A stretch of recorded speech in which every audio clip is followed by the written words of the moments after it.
Well, welcome everyone. Thank you so much for coming and joining us here at Ashbourne Library tonight. Huge congratulations on the book. Well done. It looks absolutely amazing. It's in pride of place here behind me. Same question. And which would be your favourite historical topic? I suppose my favourite, it's very different to Walter's. I love the schools collection from the folklore collection. In 1937, I think it was, the 5th, 6th class children all around Ireland were asked to record some piece of folklore, some piece of history that they got from a grandparent or a neighbour. And they were all collected together then, and they're available online, which is fantastic. The way we used them was we interspersed them through the different chapters in, depending on what they related to. But I think what I love about them is the fact that you go online and you can see the child's handwriting exactly as it was done in the copy. And it gives the details then as to where they got the information from, which is an extra dimension to it, who the person was, whether they were a shopkeeper or who they were, and the age the person was.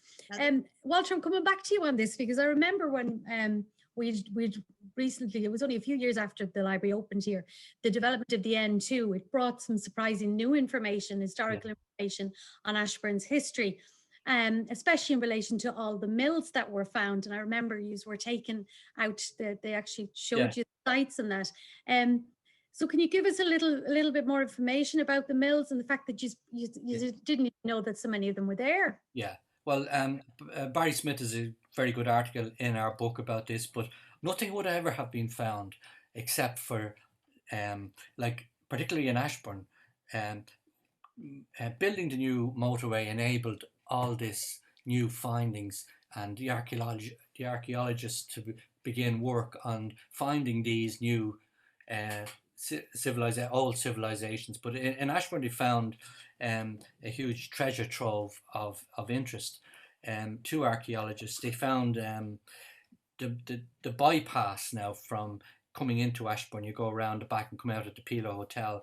That particular stretch is where Racetown is, and that's where they found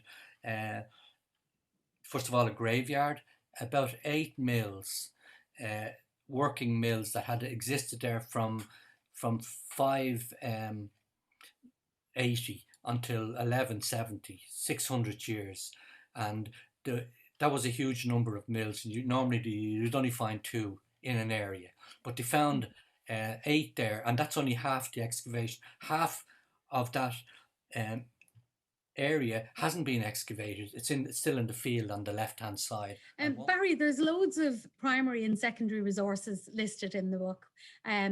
Was there any unusual sources that you came across, or sources maybe that provided unexpected material that you didn't think that you'd find? But yeah, there were some fantastic sources in there. I mean, we went into Registry of Deeds and we managed to get a fantastic reproduction in the book of the original lease from 1820, which is really like the founding charter document of Ashbourne.